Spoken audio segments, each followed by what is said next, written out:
ಸಪ್ತಾಶ್ವ ಟಿವಿಗೆ ಸ್ವಾಗತ. ನಾನು ಶಮಿ ಶೆಟ್ಟಿ.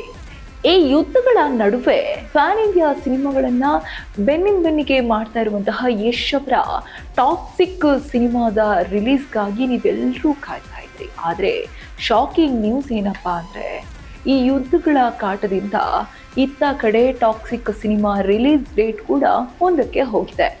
ಏನಪ್ಪಾ ಇದು ಶಾಕಿಂಗ್ ನ್ಯೂಸ್ ಅಂತೀರಾ? ಹೇಳ್ತೀನಿ ಕೇಳಿ.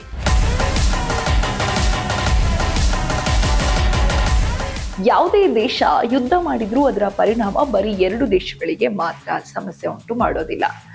ಜೊತೆಗೆ ಅಕ್ಕಪಕ್ಕ ಇರುವಂತಹ ಅಥವಾ ಆ ದೇಶಗಳೊಂದಿಗೆ ಸಂಬಂಧ ಹೊಂದಿರುವಂತಹ ಎಲ್ಲ ದೇಶಗಳಿಗೂ ಕೂಡ ಸಮಸ್ಯೆ ಉಂಟಾಗುತ್ತದೆ.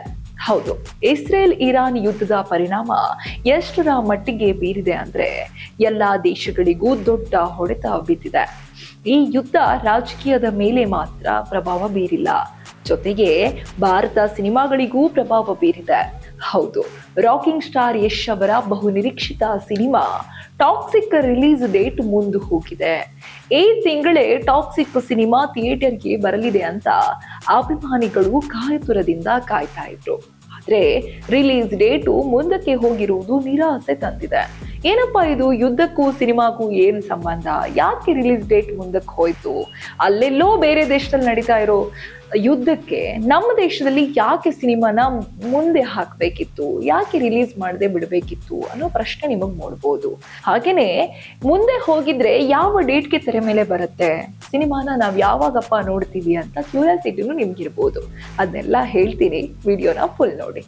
A fairy tale for grown ups ಕುರಿತು ಒಂದು ಮಹತ್ವದ ಘೋಷಣೆಯನ್ನು ಮಾಡಿದೆ. ಈ ಚಿತ್ರವನ್ನ 2026 ಮಾರ್ಚ್ 19 ವಿಶ್ವವ್ಯಾಪಿ ಬಿಡುಗಡೆ ಮಾಡಲು ಎಲ್ಲ ಸಿದ್ಧತೆಯನ್ನ ಈಗಾಗಲೇ ಮಾಡಿಕೊಂಡಿತ್ತು. ಆದರೆ ಮಧ್ಯಪ್ರಾಚ್ಯದಲ್ಲಿ ಹೆಚ್ಚುತ್ತಿರುವ ಉದ್ವಿಗ್ನತೆ ಮತ್ತು ಅಸ್ಥಿರತೆಯ ಹಿನ್ನೆಲೆಯಲ್ಲಿ ನಿರ್ಮಾಪಕರು ತಮ್ಮ ಪ್ರಮುಖ ವಿತರಕರಾದ ಫಾಕ್ಸ್ ಫಿಲ್ಮ್ಸ್ ಸಲಹೆಯ ಮೇರೆಗೆ ಬಿಡುಗಡೆಯನ್ನ ಮುಂದೂಡಲು ನಿರ್ಧರಿಸಿದ್ದಾರೆ. ಈಗ ಈ ಚಿತ್ರವನ್ನ ಜೂನ್ 4 2026 ಅಂದ್ರೆ ಇದೇ ವರ್ಷ ಜೂನ್ 4 ಜಾಗತಿಕವಾಗಿ ಬಿಡುಗಡೆ ಮಾಡಲಾಗುತ್ತೆ. ಮಧ್ಯಪ್ರಾಚ್ಯವು ಈ ಚಿತ್ರದ ಬಹುಭಾಷಾ ಬಿಡುಗಡೆಯ ಪ್ರಮುಖ ಮಾರುಕಟ್ಟೆಯಾಗಿದೆ. ಅಲ್ಲಿ ಚಿತ್ರಮಂದಿರಗಳ ಕಾರ್ಯಾಚರಣೆಗೆ ಉಂಟಾಗಿರುವ ಅಡಚಣೆಗಳನ್ನು ಗಮನಿಸಿ ನಿರ್ಮಾಪಕರು ಎಚ್ಚರಿಕೆಯಿಂದ ಈ ನಿರ್ಧಾರ ಕೈಗೊಂಡಿದ್ದಾರೆ. ಇದಕ್ಕೆ ಮುನ್ನ ಮಾರ್ಚ್ 8 ಬೆಂಗಳೂರಿನಲ್ಲಿ ಟ್ರೇಲರ್ ಬಿಡುಗಡೆ ಕಾರ್ಯಕ್ರಮವನ್ನ ನಡೆಸಲು ತಯಾರಿ ನಡೆಯುತ್ತಿದ್ದು, ದೇಶಾದ್ಯಂತ ಮಾಧ್ಯಮ ಪ್ರತಿನಿಧಿಗಳನ್ನು ಭಾಗವಹಿಸಲು ಆಹ್ವಾನಿಸಲಾಗಿದೆ. ಆದರೆ ಬಿಡುಗಡೆಯ ದಿನಾಂಕ ಬದಲಾದ ಹಿನ್ನೆಲೆಯಲ್ಲಿ ಪ್ರಚಾರ ಕಾರ್ಯಕ್ರಮವನ್ನ ತಾತ್ಕಾಲಿಕವಾಗಿ ನಿಲ್ಲಿಸಲಾಗಿದೆ.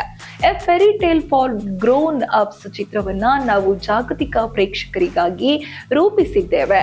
ಕನ್ನಡ ಮತ್ತು ಇಂಗ್ಲಿಷ್ನಲ್ಲಿ ಚಿತ್ರೀಕರಿಸಲ್ಪಟ್ಟ ಈ ಚಿತ್ರವು ದೇಶೀಯ ಹಾಗೂ ಅಂತಾರಾಷ್ಟ್ರೀಯ ಪ್ರೇಕ್ಷಕರನ್ನು ಸಂಪರ್ಕಿಸುವ ಉದ್ದೇಶ ಹೊಂದಿದೆ.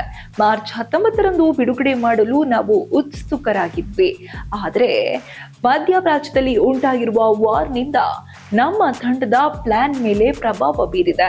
ಆದ್ದರಿಂದ ನಮ್ಮ ಪಾರ್ಟ್ನರ್ಸ್ ಹಾಗೂ ಪ್ರೇಕ್ಷಕರ ಹಿತದೃಷ್ಟಿಯಿಂದ ಬಿಡುಗಡೆಯನ್ನು ಮುಂದೂಡಲು ನಾವು ನಿರ್ಧರಿಸಿದ್ದೇವೆ.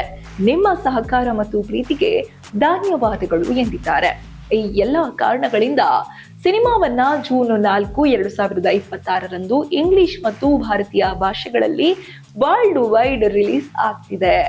ಚಿತ್ರದಲ್ಲಿ ಯಶ್ ಜೊತೆಗೆ ನಯನತಾರಾ, ಕಿಯಾರಾ ಅಡ್ವಾಣಿ, ಹುಮಾ ಕುರೇಶಿ, ರುಕ್ಮಿಣಿ ವಸಂತ್ ಮತ್ತು ತಾರಾ ಸುತೇರಿಯಾ ಪ್ರಮುಖ ಪಾತ್ರಗಳಲ್ಲಿ ನಟಿಸಿದ್ದಾರೆ.